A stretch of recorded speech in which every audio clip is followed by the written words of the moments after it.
Have you ever wondered why animals suffer and why a just creator and a loving creator would build a design around the animal suffering that is so atrocious? So we all have to ask, what is the destiny of this mother and child monkey sitting on a stump in the middle of the river surrounded by lions, tigers, and crocodiles? We know what the destiny is. There is no way out. So why do animals suffer this way? John Schneider writes a book about animal suffering. Animal Suffering and the Darwinian Problem of Evil. What Schneider shows is that even the most microscopic animals can do great damage, great evil. Now, in the whole concept of evil and animal suffering, it's very easy for conservative Christians to get God off the hook. Why? Because of the fall. The creation that God created was perfect and it had no evil involved in it until the fall of Adam and Eve. Of course, we know that's a mythological explanation of ancient times. So what do we do with this problem within light of evolution?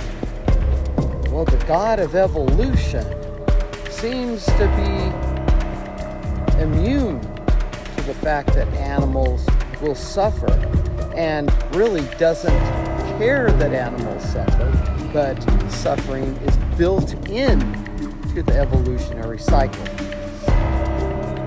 It's a survival of the fittest. So sitting here in a swarm of mosquitoes, I'm now wanting to tell you that when a mosquito takes blood from an infected animal, it swallows microscopic larvae, which then grow in its digestive tract until it finally breaking out into its mouth part. Then the mosquito again feeds and it leaves larvae embedded in the host's skin, growing and moving until it goes into the bloodstream, eventually to the lungs and the heart. They grow up to 7 inches long and tangled together in a squirming spaghetti-like mass. The worms feast on the dog's organs, and painful symptoms manifest. Then we have the issue of predators and prey. I don't even need to go into that to talk about animal suffering. But awareness of animal suffering has made it hard for people to believe that the Christian God even exists. Natural selection is a vicious cycle. In theistic evolution, how can you justify God when there is animal suffering, or human suffering for that matter? Because it exists as the byproduct of any world that God could create. But no one is justified in authorizing the existence of evil.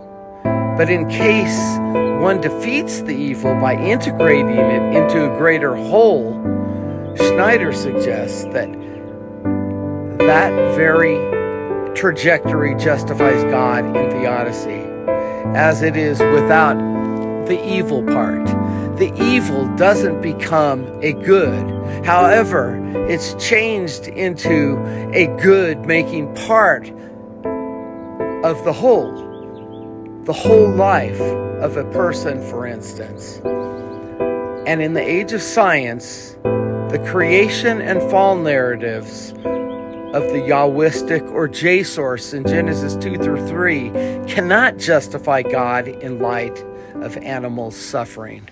Neither do I think the trajectory of evolution towards some kind of wholeness gets God totally off the hook. Yet at the end of the modern era, we need now to find creative ways to reckon with both science and revelation, or to stop at atheism. I personally still believe that the gospel can be good news today even during the age of science, which disproves much of the Bible.